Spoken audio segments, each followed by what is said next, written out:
जिंदगी है तू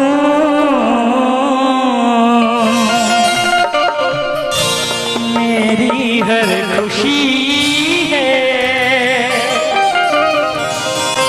लेकिन प्रियांशी के जगह तो कुछ और याद आता।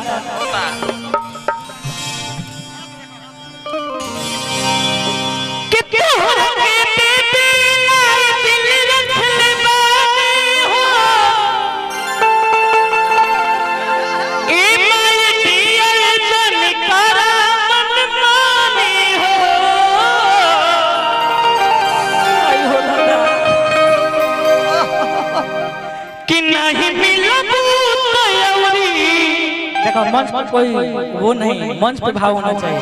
साटा कि अरे नहीं मिला अरे हो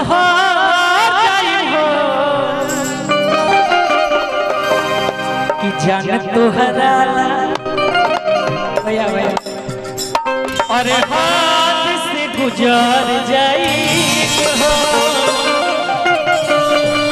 अब प्यार नहीं करूं याद करना है शेषनाथ भैया। आइए जब पुराना जमाना में हमने के बाबा लोग गाना सुनत रही तो यही गाना में उ लोग भाव में कैसे कि रउआ मीठी मीठी बोलिया में राज लागता तनी मीठी मीठी बोलिया में राज लागता तो ओकर भाव हेने होके के चाहिए एकदम पलानी है गिरा के बेटी पर तो लेखा मोहब्बत करने वाले दिल में तासीर रखते हैं कलेजे से निकालकर प्रेमी की तस्वीर रखते हैं। मोहब्बत करने वाले दिल में तासीर रखते हैं कलेजे से निकालकर प्रेमी की तस्वीर रखते हैं। यूं तो मोहब्बत में हर रंग गंवारा करते हैं जो करते हैं मोहब्बत फूलों से वो कांटों पे गुजारा करते हैं।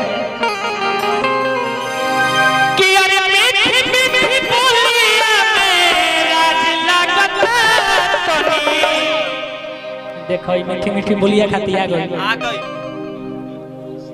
ले ला कि अरे तानी खड़ा हो जाओ कि अरे तानी अतिया बाबू तानी हमारा ये पिया अतिया बाबू तानी हमारा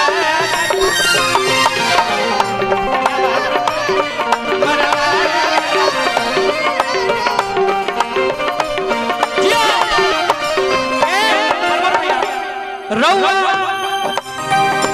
की रउआ मीठी मीठी बोलिया मेरा लगता भैया प्रियांशी बढ़िया से हाँ हाँ दोनों से हम एंजॉय।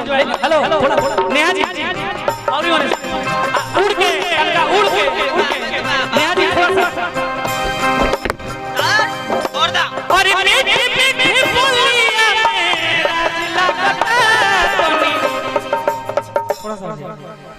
उड़ के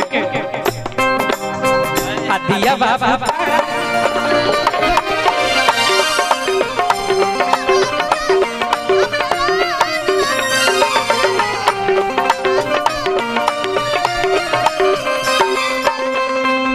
एक मिनट शंकर चाचा हमारे गार्जियन खाती ये गाना गाई और गवना करवाए हरि जी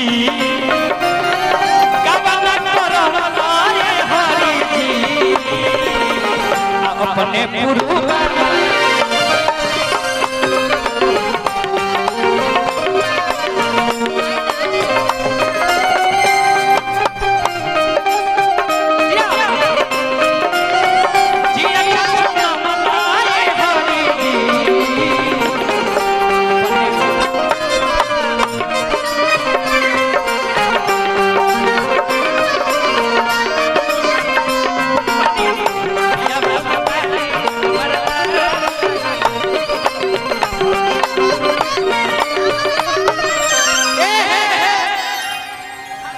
थोड़ा सा